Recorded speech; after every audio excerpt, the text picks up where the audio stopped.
Welcome to another episode of the Misal Podcast. In this 43rd episode, I'm joined by Aman Nasir. He's a partner at Sarmayacar, an early stage VC firm that has invested in startups like Abhi, Bykea, Dawaai, and Patari. He talks about moving back to Pakistan to launch Sarmayacar's Karachi office, including Fund 2's launch. He also talks about startup funding, deal flow trend, and building products for a global market. Let's listen in.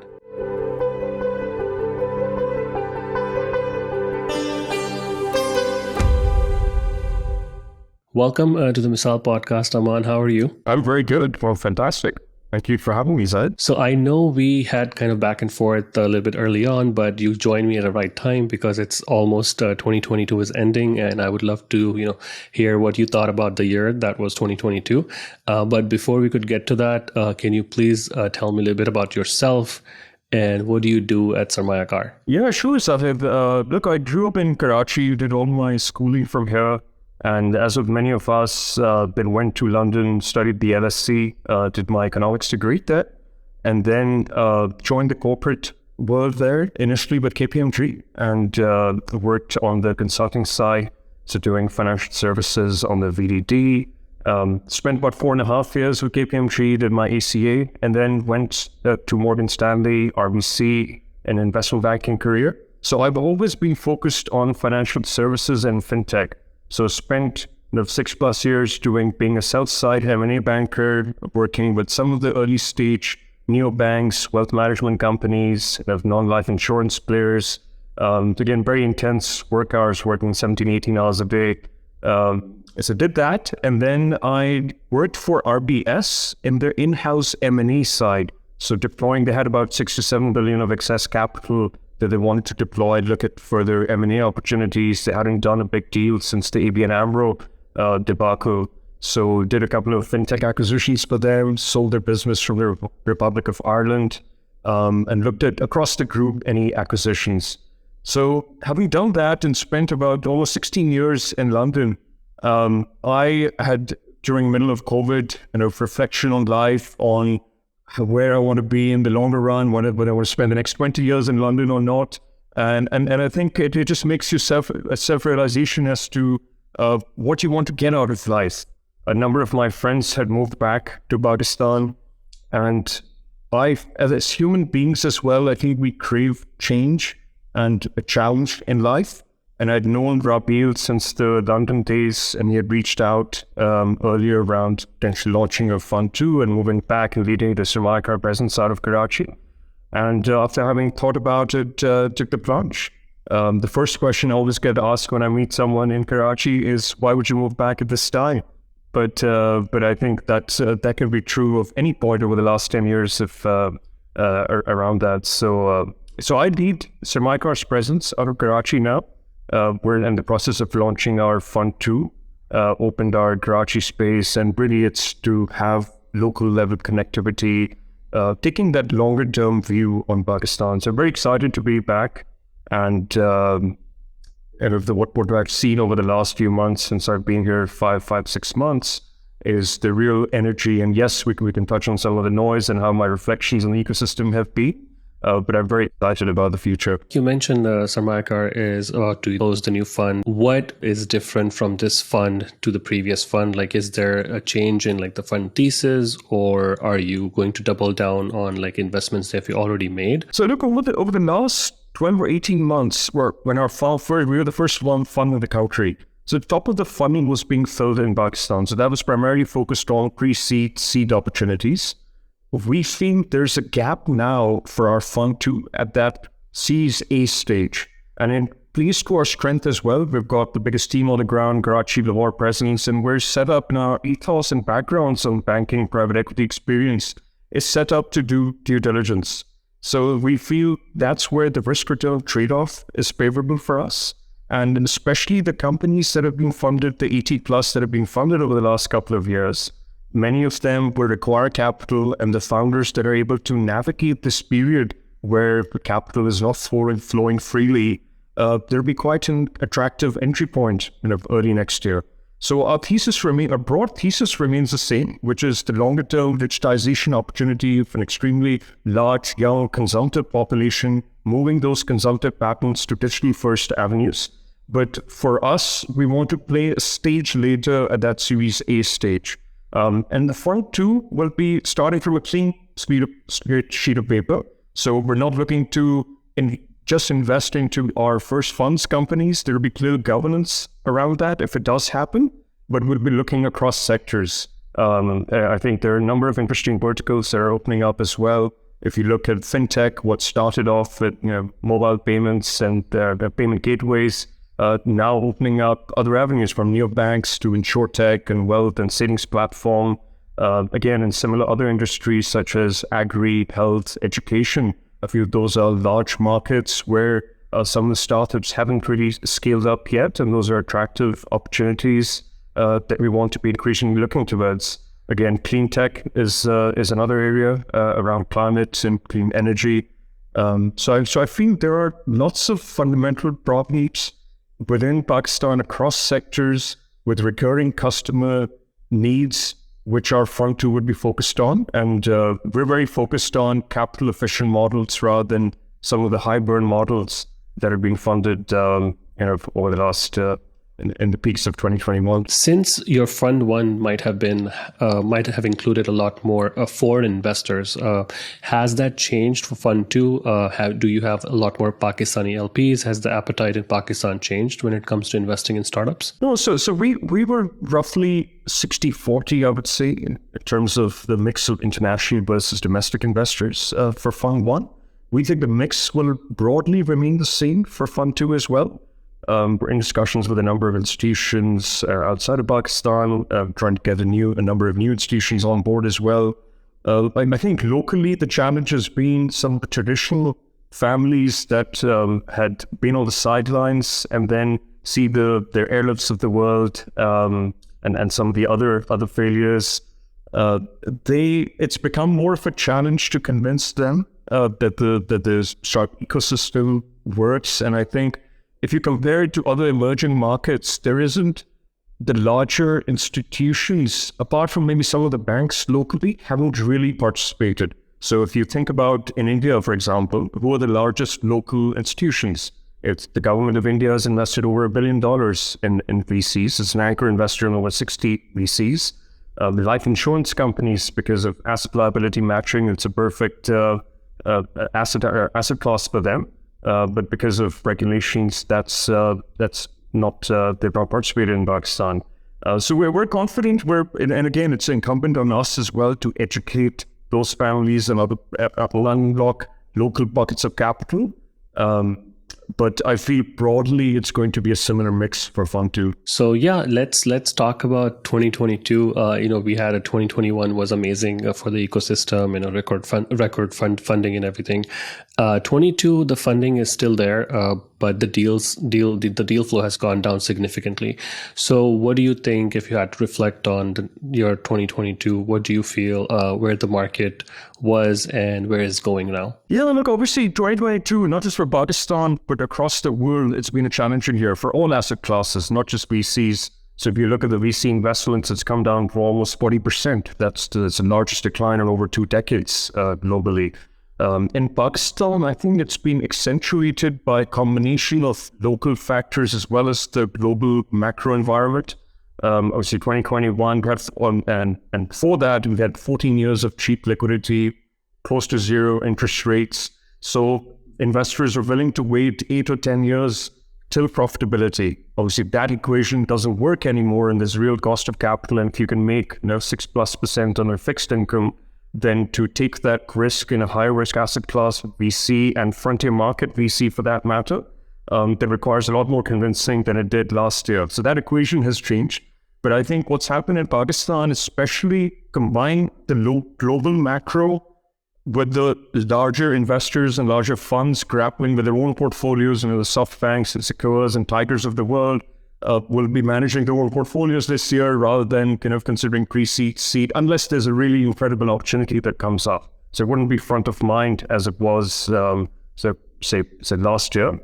And then combine that with the Pakistan political instability around what's happening with the elections, change in government, whether it's consistency of policies, perhaps some of the regulators, then it wouldn't have been the startup and VC wouldn't be top of mind, and hence you saw some delays of the digital banking license as well. I think a combination of that has really impacted the environment in Pakistan. There's still positives to that because it does make the founders super resilient, more so than in other parts of the world, because you need to navigate this period with low levels of capital available, really need to be efficient around your growth pockets here. There's limited room for experimentation, need to be a lot more realistic around what you can achieve, look at strategic options more carefully around partnerships, M&A. We're starting to see some of that happen. And I think coming out of this year, the ones that do make it will be the resilient founders. There will be failures in certain sectors. That's inevitable. It's part and parcel of this ecosystem. But I feel strongly that the cycle in Pakistan can turn quite quickly as well. If we look at our macros, yes, we the surrounded by sort of doom and gloom, and the news, at least in the near term, coming out may not be great. But our external gap isn't huge. So certain measures that are undertaken that unlocks the IMF deal and certain other inflows can quickly turn the cycle in Pakistan. I think globally where we are starting to see some signs, although somewhat slow. So inflation numbers coming down in the Eurozone and the US, although the rate expectations have become, with the recent Fed rates of 4.5%, expectations now that go beyond 5% and stay at that for the next 2 to 3 years, maybe come marginally down towards the back end of next year. So I think it is a difficult next 24 months for the whole ecosystem, not just in Pakistan. But having said that, the digital opportunity is immense. And that, if one takes that longer term view, which we do as VC investors, it's a 10-year fund. We looking globally, there's no country the size of Pakistan with such an underpenetrated opportunity. And with 20 to 50 million people, the VC penetration still is extremely low. And looking at $1.5 per capita versus 35 plus for India, Indonesia, other countries. And so I think the entry points do take into account some of the risks that come within Pakistan, some of the challenges, and that makes it quite an attractive market for investors who can understand the local nuances and be able to fund the right founders and ideas. So personally, having moved back, yes, comes across noise and challenges, which was part of my assumption of having moved back. In my own model, it's important to be focused on the mission and why one came here, and I see tremendous potential. If you take an example of the last LUMS NDA class, for example, rather than going to traditional banks and FMCG companies, overwhelming majority either went on to start their own startups or joined in existing startups. And that's the real change that's driving the country. If the future is digital, and I think stakeholders will starting to come on board, and it requires a partnership approach of the traditional players, the regulators, international capital, us as VCs to really come together and push things forward, because this is the real driver of change in terms of creating jobs and the kind of impact any model has, right? So we're investors in Bykea as an example. No mass public transport. So for a student to get from A to his university, rather than changing 3 buses, he can take a Bykea for $1. So the impact opportunity is immense, and I feel next year, middle to back end of next year, I would say founders. I really appreciate the founders who are going through this period. It's a difficult time to navigate through, but I feel the cycle can quickly turn. You kind of touched on this already, like where you talked about LUMS graduates are going more towards like startups, and like they're not going towards the legacy or the traditional sectors like such as banking. So were there any other trends when it comes to startups or startup pitches where you felt like, okay, this is changing and you saw something very different happening, or are you seeing the same kind of pitches? No, I think there's been a definite shift.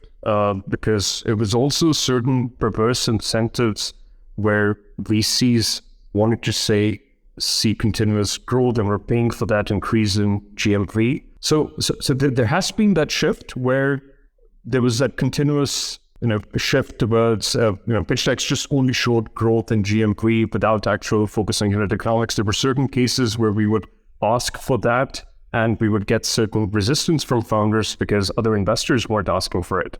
That equation has changed. You no longer get that pushback.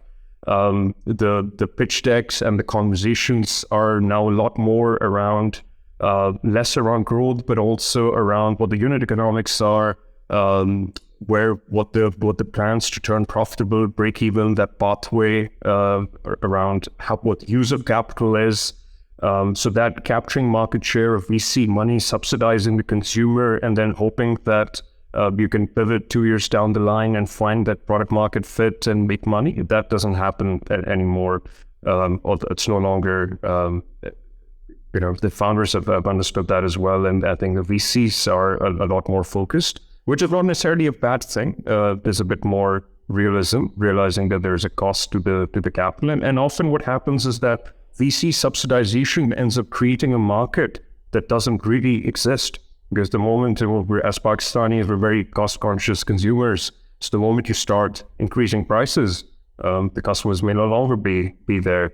I think also in terms of sectors, rather than some of the sectors during COVID that suddenly, not just in Pakistan, but globally, attracted a lot of funding around quick commerce, as an example.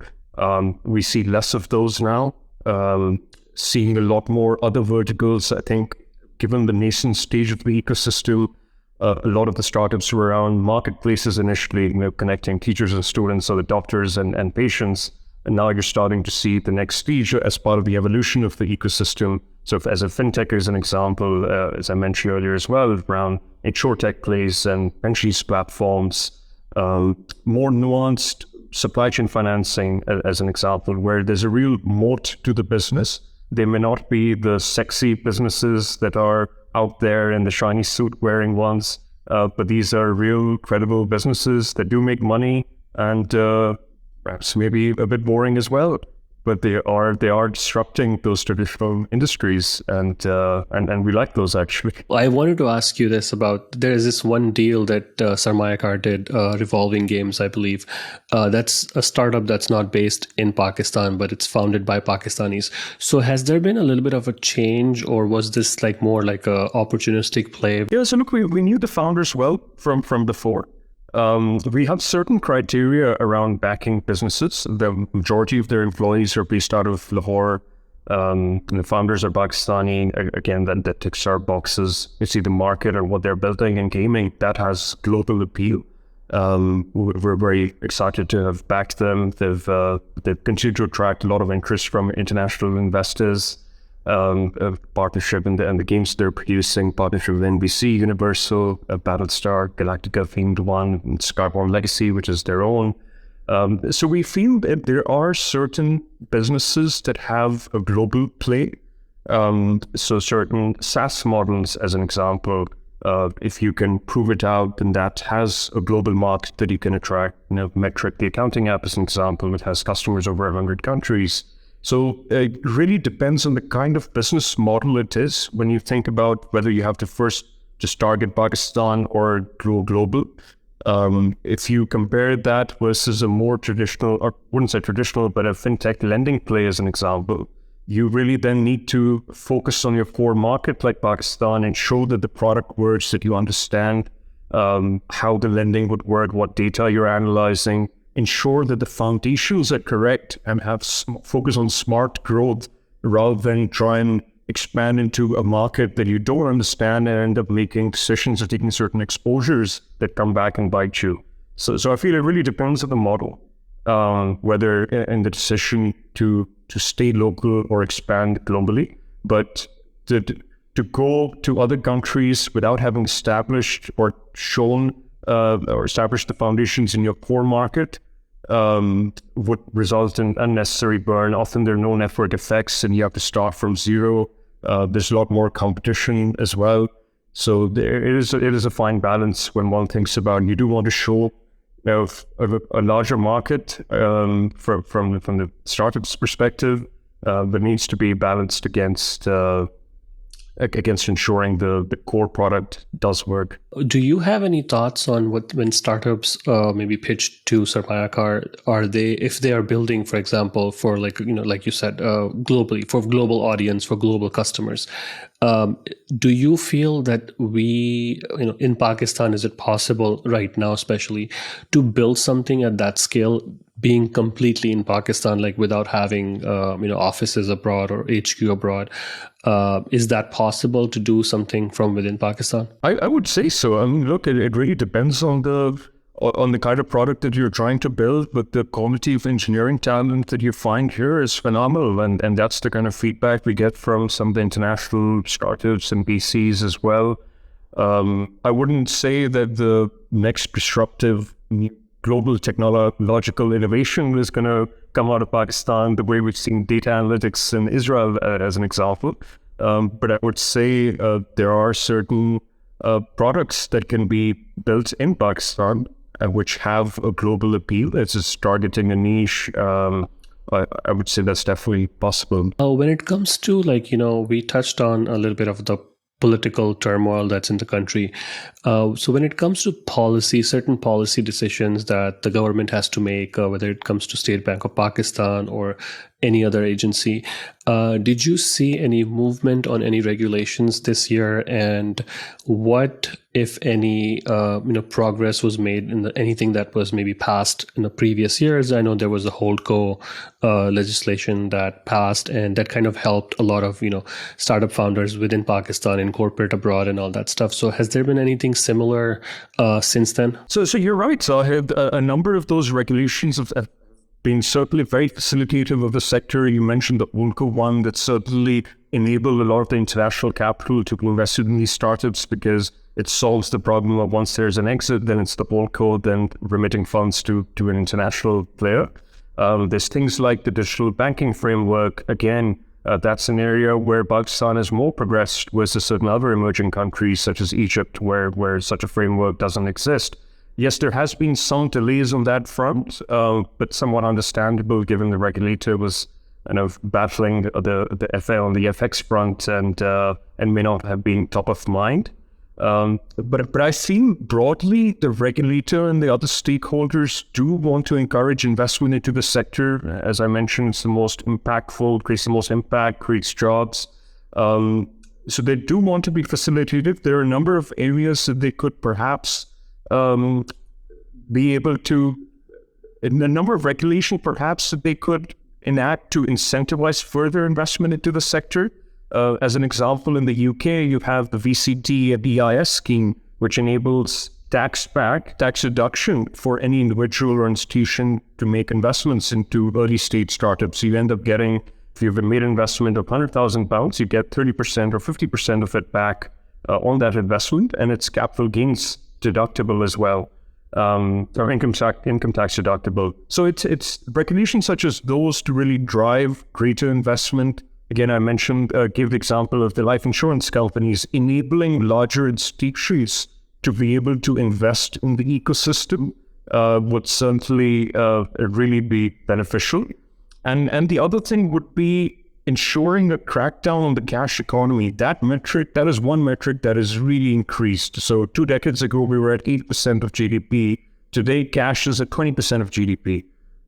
So that really kind of undocumented wealth gets parked in assets such as real estate and out of the tax net.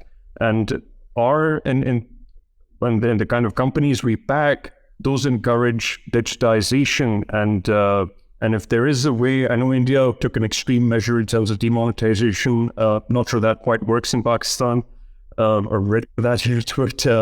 But I think just ensuring that a broader crackdown on the cash economy and enabling regulation that incentivizes investors into this ecosystem would go a far way. So you have been working at Sarmayacar for a number of months now, and is there something that you believe now that you didn't believe before about the ecosystem?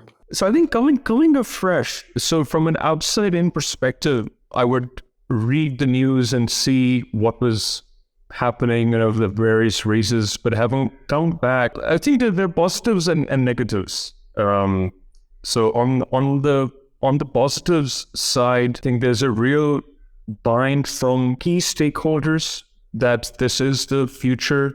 I see the opportunity set having come back and met with a lot of the founders, including portfolio companies. There are certain challenges that are unique to Pakistan that as Pakistani founders need to overcome. I truly believe that that to create $200 to $500 million businesses in Pakistan is very possible given the size of the market, because we're still at very early stages in terms of the digital penetration. So despite what happens on the macro side, I feel to even double the size of the digital ecosystem is very doable in the coming years. But at the same time, I think without the political noise to die down in the macro, whether Pakistan ends up creating multiple unicorns, I think that we really need to unlock the disposable income of the masses, because when we talk about 220 million people and 250 million,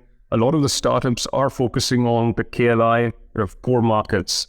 So I feel that stability and macro side really needs to be unlocked for Pakistan to create those large disruptive models. The other thing I would say is that there's still a bit of disconnect when I speak to some of the traditional families or banks in believing that this works. Again, this is giving close interactions that I've had over the last many months, and that needs to be unlocked as well. So both there are challenges, but the opportunity set, like I said, is huge, and the kind of energy that I've seen in the founders here at the conferences and the number of, and actually one thing to highlight with the number of various startups that I've come across in all sectors, that's really surprise to the positive, because you only hear about the ones that have raised money,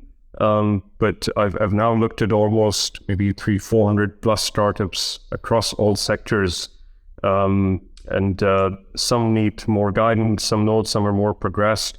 But it's great to see the kind of energy across these areas, and I think if we can attract the kind of capital flows into the country, ensure a bit of stability going forward next year. I know it's an election year, so think touch wood.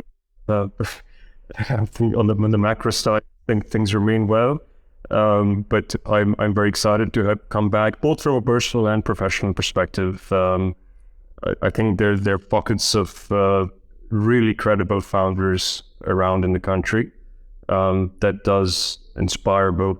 Thank you so much for being on the Misal podcast. You're very optimistic, and I love that. VC, as a VC, you have to be optimistic, right? Cheers. Thanks for having me, Zahid. Thanks for listening to the Misal podcast. I hope you enjoyed the podcast and will thank me by writing a review or sharing it on social media. Make sure you follow and subscribe so you don't miss the next episode. Thanks again. See you soon.